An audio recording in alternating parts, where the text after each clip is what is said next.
maybe I can start with asking you, Spatika, what you know about barjeels. Have you been to the historic district in Dubai? Have you ever seen a barjeel before? Yeah, I've seen one, and I know that they work by, like, they take the cooler breezes from higher up, and the higher the bargeel is, they get the cooler, less dusty streams. Wow, you're very knowledgeable. And faster streams. Yes. And they go down to a room in which they circulate and kind of remove the hot air, and it's a sort of vacuum. Okay, I think the interview's over.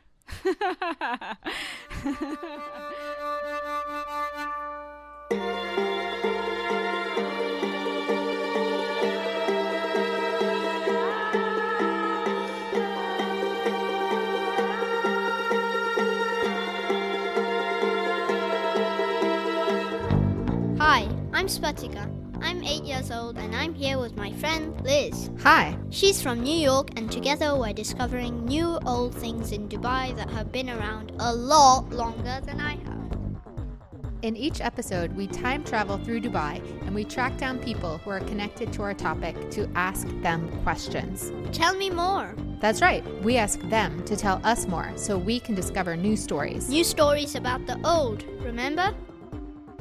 Hey, Spatika. One of the things I was least prepared for when I arrived in Dubai was the heat. I mean, I knew it could get hot, but I had never experienced heat and humidity quite like this before. How do you think people stayed cool before air conditioning? Well, they had barjeels. These are wind towers that have been used in the Middle East for a while. I've heard about barjeels and seen them in parts of old Dubai. It would be cool to find out how they work and whether they're still being used today. Let's find out more. We tracked down 2 architects with different areas of expertise about barjeels and traditional architecture.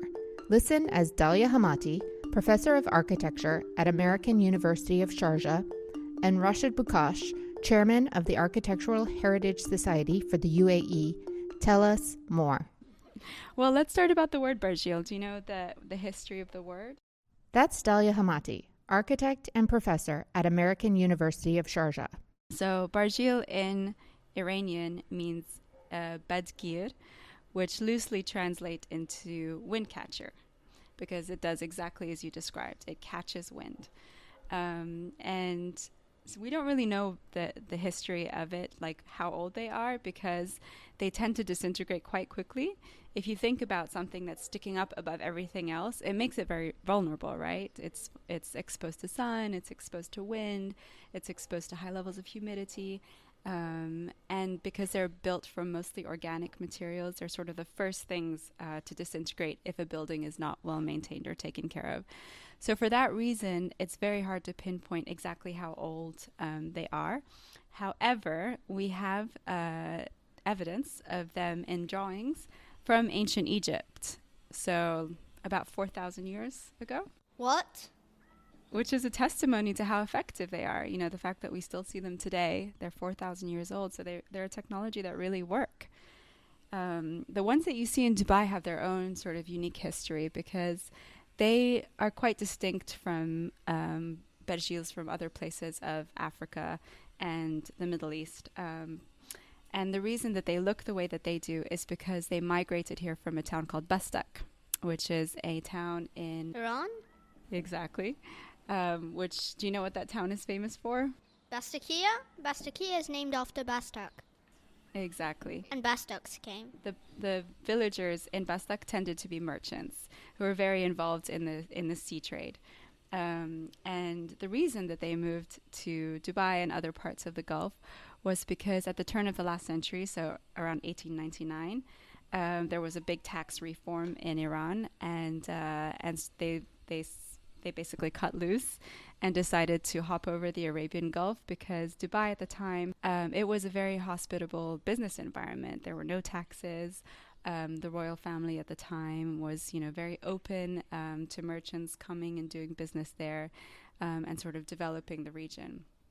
So at the time, Dubai went from this sleepy fishing village to a very quick transformation of, imagine a skyline sort of peppered with wind towers everywhere. Those were the equivalent of the skyscrapers that we have today back then. So the Bastaks brought with them their builders, their craftsmen, their architects, and they're really the ones that defined the style of the wind towers that you see there today. It seemed pretty obvious to us. If we wanted to learn more about barjeels and keeping cool, we had to go to Bastakiya. Bastakiya is located in Old Dubai, between Dubai Creek and Bur Dubai. It feels a lot different than other parts of the city. It feels old. The buildings aren't made of glass and steel, and they aren't very tall. You said that exact same thing about the Dubai World Trade Center. Yes, but these buildings are, a lot shorter than the World Trade Center. About 37 stories shorter, in fact. They're only 2 stories tall on average, and the streets are too narrow for cars, and they twist a lot like a maze. Good observations. In 2012, Bastakiya was renamed Al Fahidi Historical District, but the names are still used interchangeably. Today, the neighborhood has a lot of museums and shops and tourists. On our first trip to Bastakiya, Al Fahidi, remember? We met with the architect Rashad Bukhash, chairman of the Architectural Heritage Society of the UAE. For years, he was director of the Architectural Heritage Department of Dubai Municipality. He also knows this neighborhood quite well because he grew up here. He had lots of photos to show us. This is my grandfather's house, the one which I lived in. That's the entrance. Double-story majlis. Usually if we're coming when I was 13, 14, if we come back late, sometimes we're going to cinema or something, so the door will be closed at 10 o'clock. So I had to climb from windows to the roof and then go and open the door. That is from the courtyard. It was a very nice house. Had 3 barjeels. This is my room barjeel. It's awesome that Rashad had his own barjeel. I totally agree. Rashad has supervised the conservation of more than 200 historic buildings, many of them with barjeels. Yeah, I was curious about why he wanted to save these buildings. It's a big story, I think. From the beginning, I think, from my birth, being in the historic building, living with the courtyard, with the wind tower.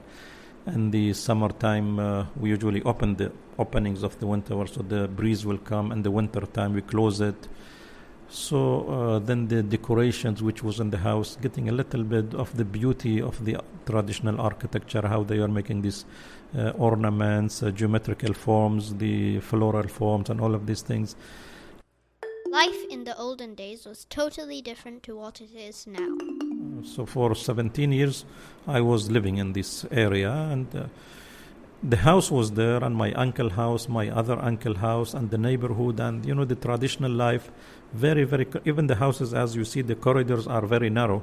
So at night, you are staying in your room. You can hear the neighbors, what they are saying, what they are talking, all of these things. And usually at the afternoons, then the children of the district, we are all playing together, either football or we have something traditional like a baseball. Sometimes we go to the creek and fishing or catch small crabs.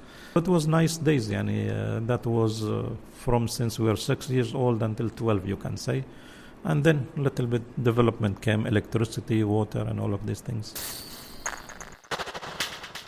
They might not have had electricity, but they did have cooling. They had the barjeels. Good point. Rashad knew all about the architecture and design of the barjeels because he had a very special teacher, the architect Peter Jackson. To clarify to our listeners, this isn't the Peter Jackson who directed Lord of the Rings.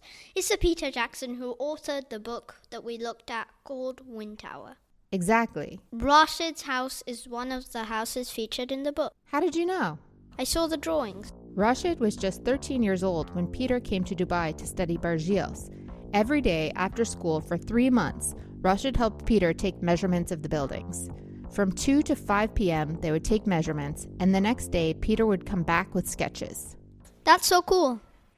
Totally. Rashad learned the basics of architecture very early on. He learned how to study, measure, and draw buildings. I haven't yet learned to draw or measure buildings like an architect, but I do like to observe. You definitely do. You observed a lot on our trip to Bastakiya. So while you were there, were there any things that you noticed about that neighborhood that are different to other parts of Dubai? It was mostly brownish. Brownish, okay. Not that many AC plants. AC plants? AC motors. Yeah. Barely any, and there were like wind towers here and there. So those are great observations. It is very brown.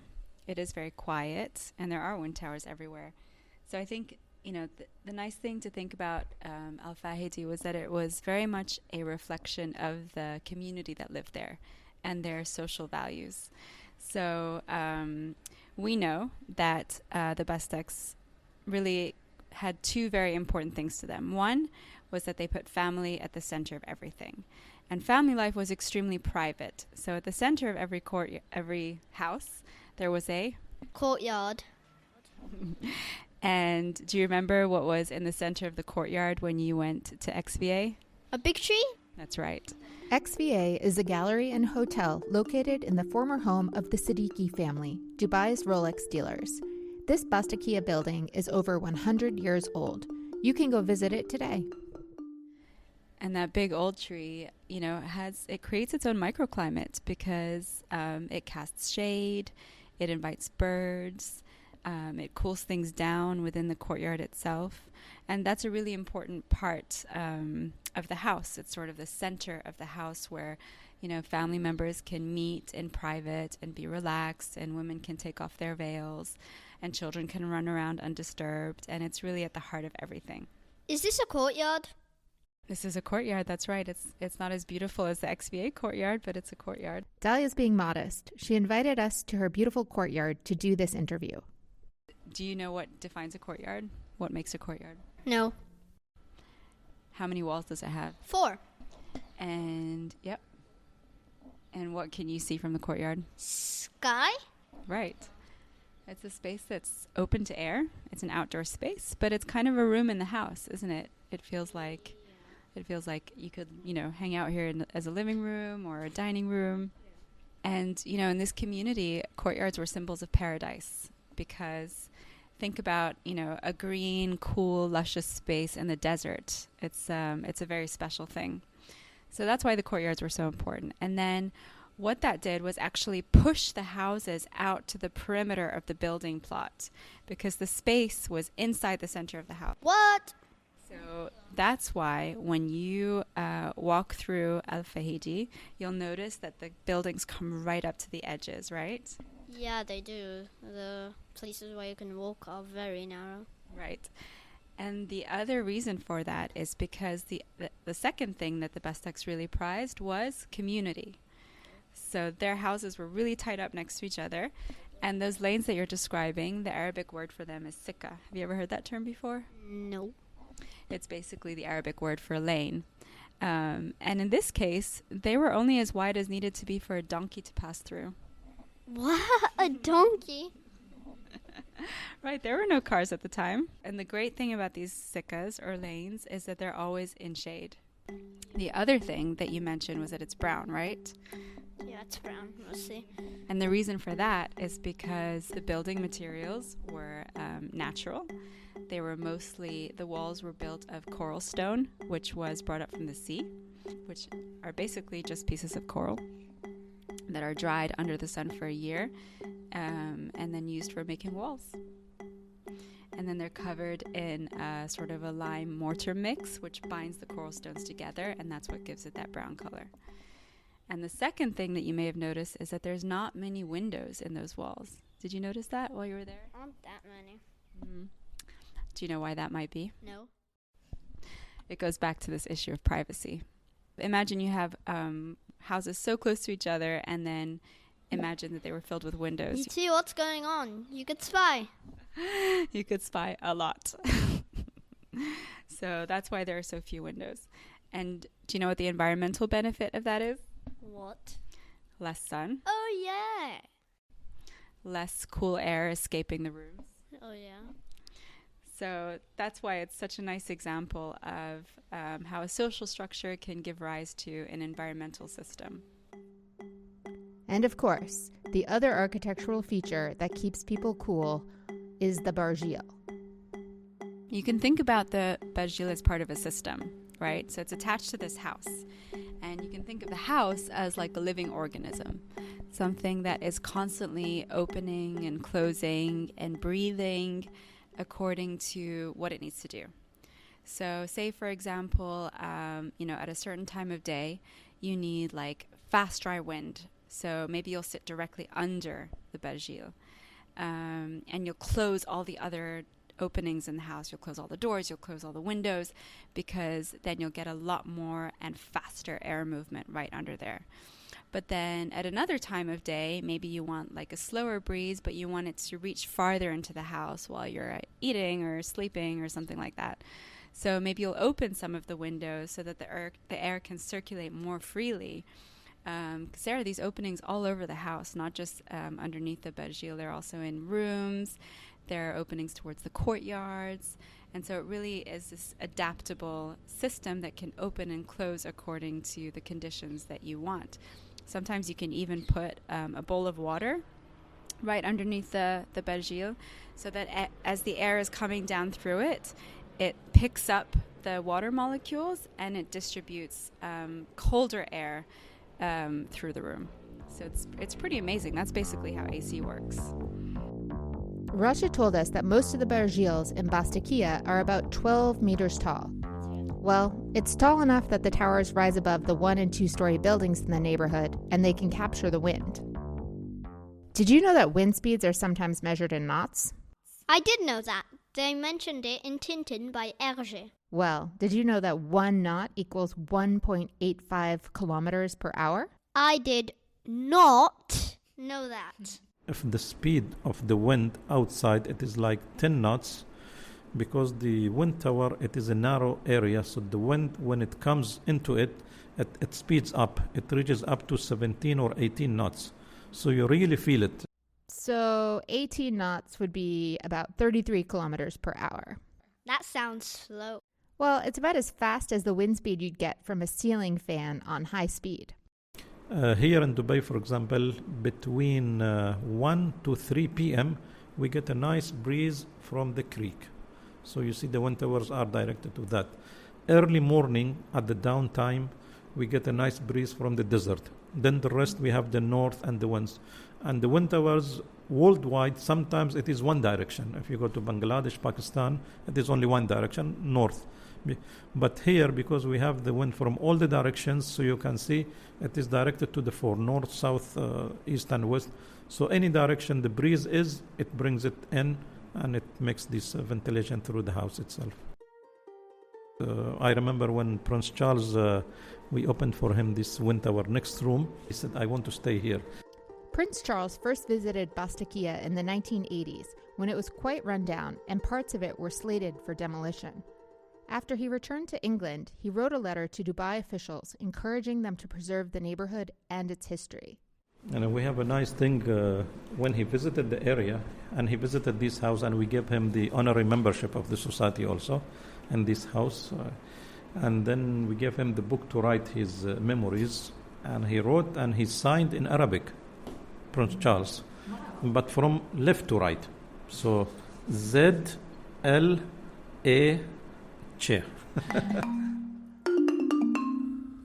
Dalia also told us that the lanes between the houses in Bastakiya can be 5 degrees Celsius cooler than other parts of Dubai. If barjeels work so well, why don't we see more of them around Dubai? Good question. Dalia and Rashad both mentioned that a big challenge with barjeels is that they require a lot of maintenance. Oh yeah, they're exposed to the wind and the sun, so they can get quite beaten up. Exactly. So a lot of these buildings fell into disrepair, and a lot were demolished here in Bastakiya, and also in other parts of Old Dubai too. Rashad remembers watching one of the old barjeels being demolished. And this is 1984 when the demolitions started. The tractors started.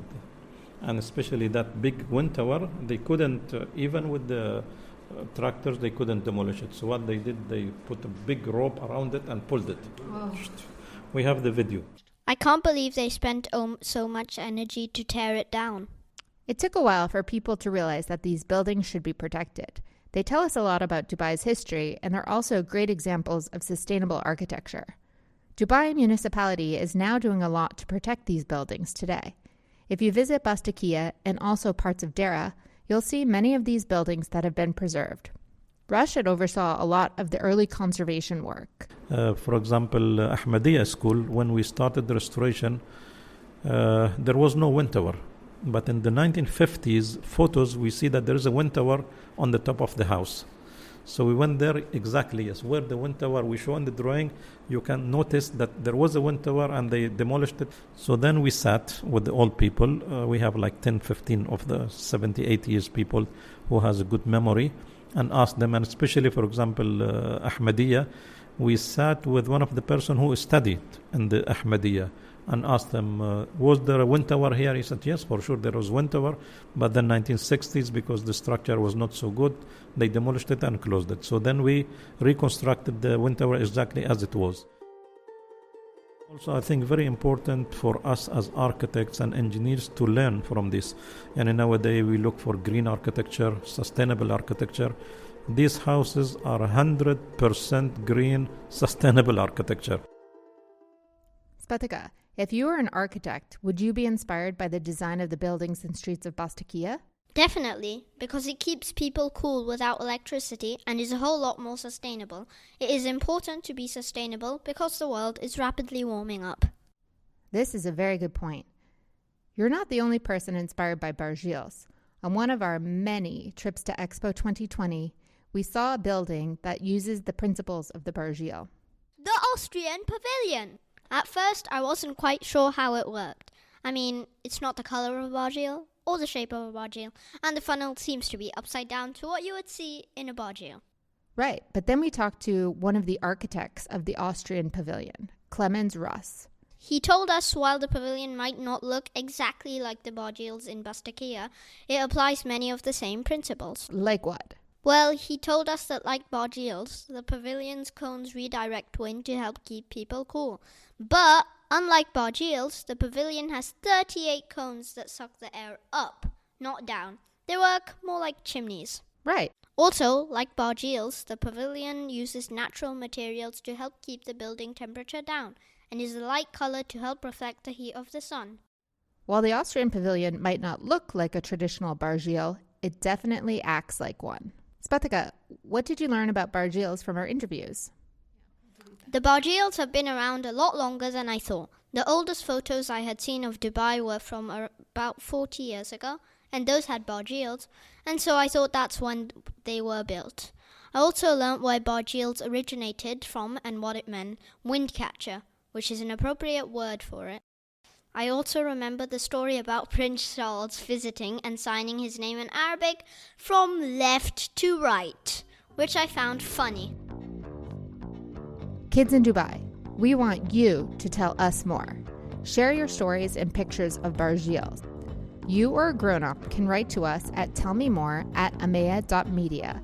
That's tellmemore@amaeya.media.